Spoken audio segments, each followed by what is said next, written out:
It is the morning of July 1st, 1916.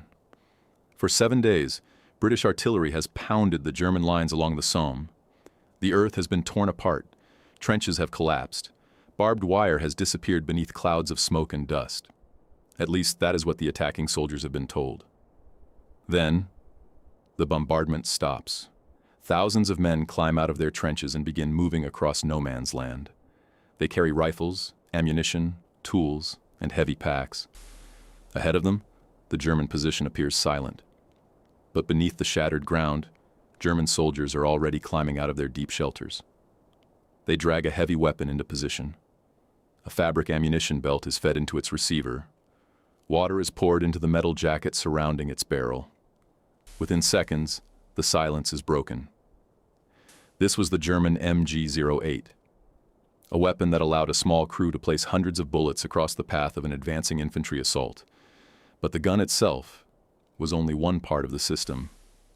To understand why it became so deadly, we first have to understand the impossible problem it was built to solve.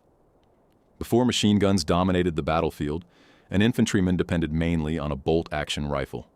A trained soldier could fire quickly, but every shot still required another movement of the bolt, another aim, and another pull of the trigger.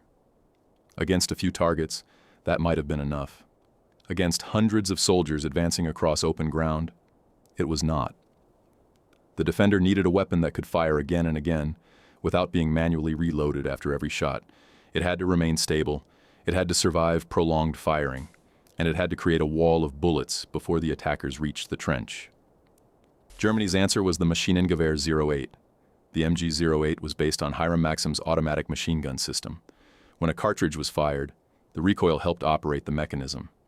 The empty case was removed, and another cartridge was pulled into position. As long as the crew held the firing control, the ammunition belt continued moving, and the mechanism kept working. The gun could continue firing. Its ammunition came in fabric belts containing 250 rounds of 7.92 millimeter cartridges. The weapon could fire approximately 400 to 450 rounds per minute. That meant one machine gun could fire more bullets in a minute than many riflemen could produce in the same amount of time. But there was an immediate problem: heat. Rapid fire created enormous temperatures inside the barrel. A rifle barrel had time to cool between individual shots. A machine gun barrel firing hundreds of rounds could become dangerously hot. Accuracy could decline. Parts could become damaged. And the weapon might be forced to stop at the exact moment it was needed most. The MG-08 attempted to solve this problem by surrounding its barrel with a large metal water jacket. As the barrel heated, the water absorbed much of that heat. During prolonged firing, the water could begin to boil. Steam could then be carried away through a hose and collected inside a separate container. Once cooled, it could be returned to the water jacket. With enough ammunition, cooling water, and careful handling, the MG-08 could maintain fire for far longer than an ordinary rifle.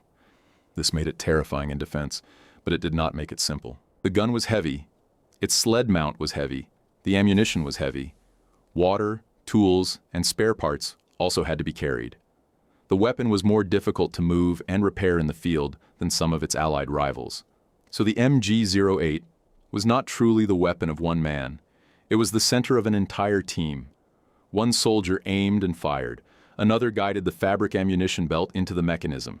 The remaining crew members carried ammunition boxes, cooling water, spare parts, and equipment. They helped move the weapon, prepared its position, watched for targets, and replaced wounded crew members. The gunner might have pulled the firing control, but every burst depended on the entire crew. And that crew had to solve another problem. A machine gun firing from an obvious position could quickly attract artillery, mortar, or rifle fire. Its power came not only from how quickly it fired, it came from where it was placed. German crews could position their MG-08s behind cover, beside fortified strongpoints, or where they could fire across the front of an attacking force instead of directly toward it. This became especially deadly when combined with barbed wire. The wire did not always need to stop the attackers completely. It only needed to slow them down. It could break their formation, force them toward a narrow opening, or hold them inside an area already covered by machine gun fire. The battlefield became a trap. An attacking soldier might survive the artillery bombardment. He might climb out of his trench and cross the first section of open ground. But then his unit would reach uncut wire, a deep shell crater, or a narrow passage. The men at the front would begin to slow down. The men behind them would continue moving forward. The soldiers would become concentrated in the same small area. For a machine gun crew, this created the perfect target. The MG-08 could sweep its fire across that position. The crew did not need to deliberately aim at every individual soldier. They only needed to place a dense pattern of bullets across the ground the attackers were forced to cross. This is why the machine gun changed more than the number of bullets being fired. It changed the meaning of distance. Open ground that once appeared crossable could suddenly become lethal. A few hundred meters could feel endless when every movement exposed a soldier to automatic fire. It also changed the value of courage.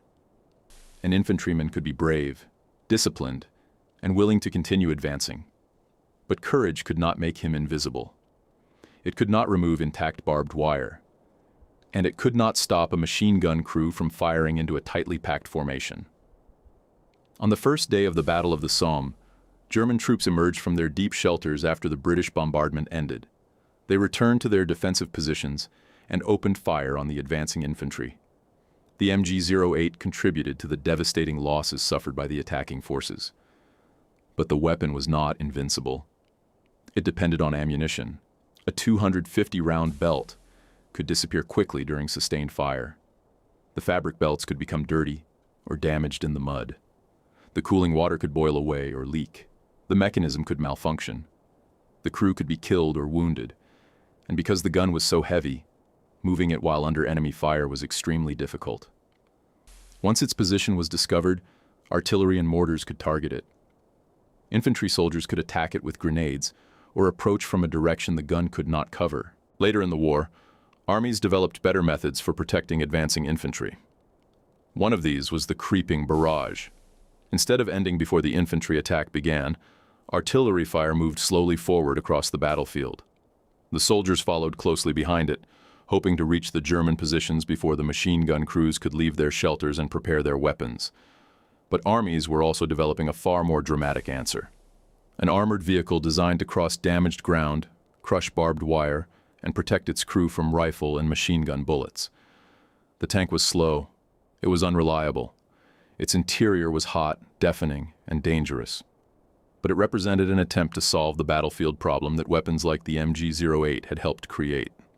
Germany also needed a machine gun that could move more easily with attacking infantry. This led to the MG-08/15, a lighter version based on the same operating system. But even this so-called light machine gun remained heavy and difficult to handle compared with several Allied weapons. By the final year of the war, machine guns had become the core of German defensive positions.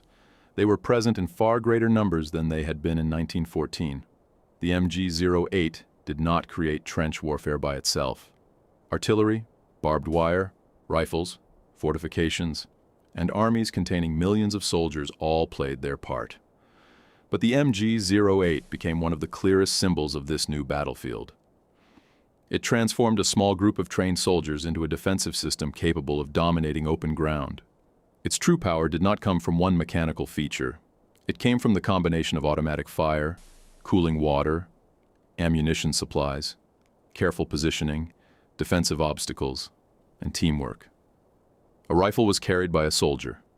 The MG-08 was operated by a crew, supplied by a network, and built into an entire defensive plan. That was the real reason it was so difficult to defeat.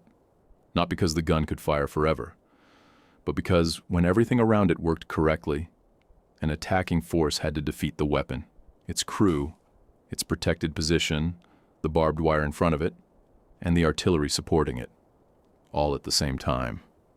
And when armies finally attempted to break this defensive system with armor, they created another machine that would change warfare forever: the tank.